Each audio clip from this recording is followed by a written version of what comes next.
I love Trump. I love what he said. He said that socialism is never going to be part of the U.S. And that is a big deal because I can see how there's people in the Congress like AOC and other congressmen and Schumer, Pelosi, and other people that are trying to push socialism. People don't even understand what socialism is. They don't understand that. They think that we're stupid. We're not stupid because we're brown.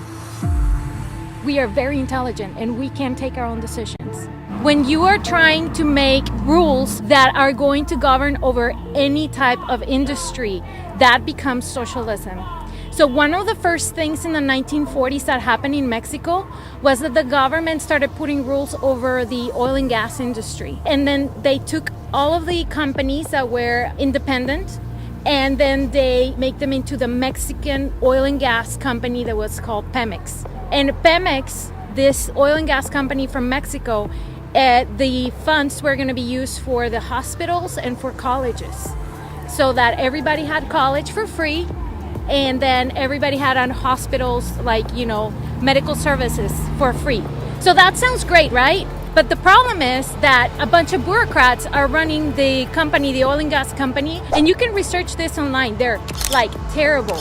What happened was after the 1940s, they started, giving money for colleges and for hospitals. The hospitals are like the worst in the world.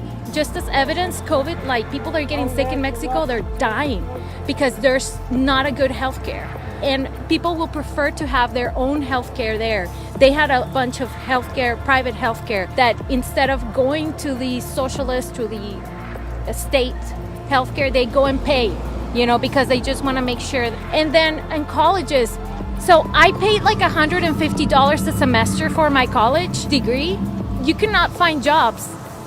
Okay, so you had a bunch of people that are educated, lawyers, doctors, that were driving taxis because you will make more money driving taxis than being a lawyer or a doctor.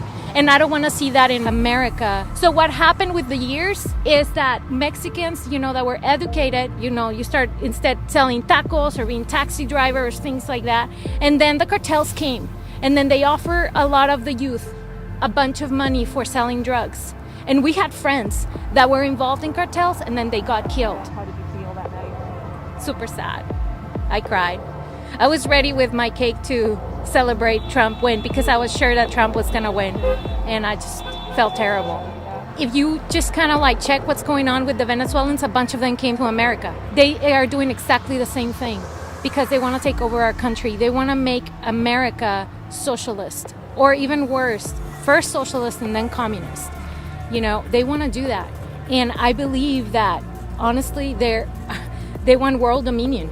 They want communism to be all around the world. And if they take America, I think that they're going to take the whole world. I mean, it's my opinion because I know, for example, in 2008, I was working in a marketing firm in Mexico. And I remember when the 2008 crisis came, I was sitting down in the building and I was just watching hundreds of people coming with their boxes because America was in a crisis, in the house crisis, and then it affected us. When America gets a cold, Mexico gets a pneumonia. And that's what people don't understand. What happens here, if the economy goes bad here, in other countries in South America, it's going to be worse. If you want to be nice, if you love other races, if you love other countries, if you want to not be selfish, we need to keep America capitalist. We need to keep it free because America, it's also a beacon of light. Okay? When I came here to America, I was totally liberal. And I came here and I started learning about what capitalism is because I didn't even know that Mexico was not capitalist. I didn't even know. I had to learn by comparison. And then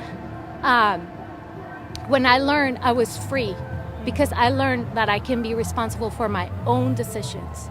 And that was the most amazing and most freeing thing in the world.